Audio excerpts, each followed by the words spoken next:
Hi everybody, Pat Huntoon here from Technique Junkies, and today I'm going to be using our JT020 Rose stamp along with one of the sentiments, the Happy Birthday sentiment from the SS101 Floral Frame sentiments from Technique Junkies. Both are from Technique Junkies, along with Nouveau Glimmer Paste to color and the new Cut-A-Line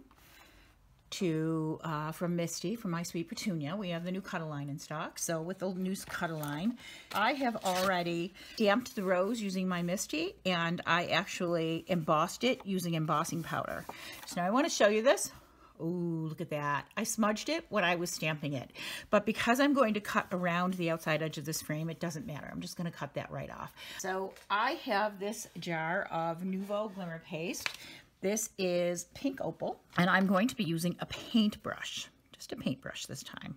So I'm going to dip it right in there. Now I'm going to actually paint this on here.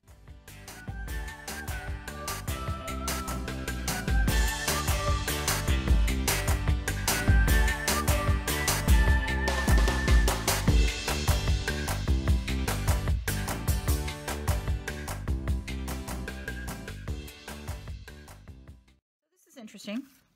Can you see the center of that rose? You see how it appears green in certain lights and pink in others? That's because the Nouveau Pink Opal has iridescence qualities. So it has more than one color of glitter. You can see in the Raspberry Rholodite, the glitter is the same color as the actual the fluid that it's suspended in. With the Pink Opal, you can see that there's pink and there's green. So that sometimes that appears iridescent. It's very striking on black, but you can also see it on white. I think the camera's picking it up pretty nicely. It's got that iridescent quality. All right, so what I'm going to do now is I'm going to be using the Nouveau Glitter Marker in Morning Moss, 189 Morning Moss, and I'm just going to be coloring these leaves. And I'm going to speed this up so you don't have to watch me do this in real.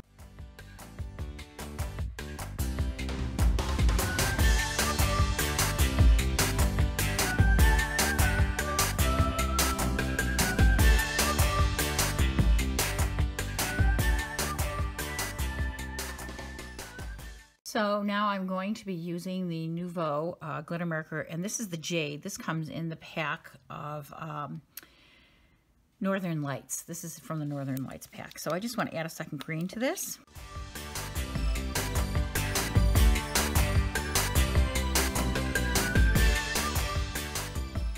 So now we're fully colored, and what I'm going to do now is cut this out. I'm going to fussy cut this out so that I can use the Cut-A-Line for the sentiment. So I'm going to do that off camera, and I'll be right back. Just a couple more finishing touches. And I think my rose is pretty much done. I might Cut-A-Line from My Sweet Petunia. And what you're getting is two rulers. One is she's calling a scrapbooking ruler because it's a little bigger. And the other one is a smaller ruler for card making. I'm going to pop these two rulers out. There's one. Nice big long ruler. And two, I like that there's, I saw this at CHA, so it's a centering ruler, which always is helpful. Plus, it's a regular lined ruler. Plus, it has grid lines on this side, which is so great when you're cutting things.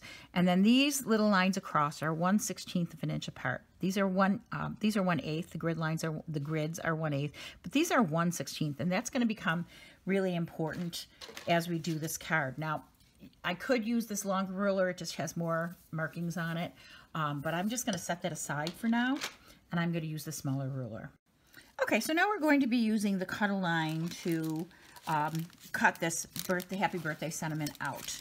So I just want to show you that we're using the Happy Birthday from the SS101 Floral Frame sentiments. But right now, we're going to be using the Happy Birthday sentiment. So I suggest you do this with a couple of things. First of all, I have some tape nearby, so when this becomes a small sentiment, I can tape it down. So when you use the Cut-A-Line, there's a couple of things to keep in mind. Make sure that the center cutting part is off the edges of your piece. And my Happy Birthday sentiment, you can see how I have some hanging ones, and on the top, they hang off the top. But I'm still going to be using these top grid lines to line up my piece. And what I'm actually going to do, there's an A here and an A here. So I'm going to be aligning the bottom of whatever line I use with those two A's, and then that way I will have a nice even sentiment. Now if I put them here, you see how the Y hangs off? I have to move it down at least 1/8 of an inch. Let's see where this puts me. Okay, so 1/8 of an inch down, bottom of the A on that line, bottom of the A on that line. I might just want to do a fine adjustment. And I'm going to hold it nice and firm, and watch this. This is like magic. Now this is a nice firm brand new blade. I believe that cut it first time. I am not pressing this blade up against the sides of my cut line. I'm just doing it nice and gentle in the center, as if I was doing a pencil.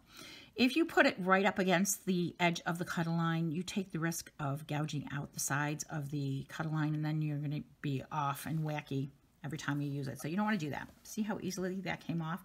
That's perfectly aligned. Now, I am going to be, I believe, oh, I don't even need it, the tape. Again, I'm going to be doing the same thing on the other side. I don't want to lose you in the camera here. And I'm aligning the A with the A, and I think I have to go 2, maybe I have to do 3 eighths of an inch here, the top of the A, top of the A. So again, my H, and my H are still intact, and I'm holding this nice and firm because this is a nice shorter section. So I want to make sure that I'm holding that nice and firm, nice even cut. Now, had I done this on a piece of paper, look at how beautiful that is. That's perfectly done. Had I done this on a piece of paper that was small, say just this size, or a little bit bigger, you want to take some painter's tape or some washi tape and just tape down the edges so that it holds firmly to the table and it's not sliding around under the ruler, because the ruler is quite wide, which it needs to be so that you have all of those markings. Now, the other thing I can do is do the sideline. And I'm going to be using this line because we know it's nice and square. And I'm going to leave this section, this first 1/8 of an inch. So I remember on the other side, that's when we do the same thing. I'm just going to cut there, one little cut there, and then same thing over here. From the edge of my H, I'm using the top as a cutting. So nice and straight there. And then that first 1/8 there, I'm going to cut that one. Okay, look how easy and perfect that was. It's perfectly squared off. It's a beautiful sentiment. Okay, to finish this card off, I want to create a mat using black for this. And I'm going to show you a quick way to make a mat. So I'm going to put it on my cardstock, and I think I want to leave a 1/8 inch. I'm just using this as a little tiny guide.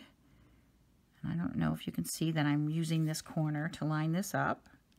So I know I'm 1/8 of an inch. And then I'm just going to take my cut line and put it down with one of the grid lines, 1/8 of an inch. So I'm just lining up this line right here. Hold on, I'll just lift my finger up here. This line right up here with the edge of the cardstock. Make sure this is moved off the edge, and then I'm just going to cut it. So if you are challenged by a trimmer to get perfectly aligned mats, this is the tool for you. Because then I'm going to be taking this and making 1/8 of an inch along the edge here, holding it down nice and firm, and 1/8 of an inch, just making sure that I'm perfect on this one. I can even cut a tiny little bit off, and look at that, it's perfectly matted. So I'm just going to put this down and show you the card because this is just about done. I finished this card. Thank you for watching today. I hope you enjoyed this video on using the cut-a-line and how to use Nuvo Glimmer paste to color inside something like a rose. If you liked this tutorial, please give us a thumbs up on YouTube and subscribe to our YouTube channel for further Technique Junkie technique tutorials. Thanks for watching today. We'll see you next time.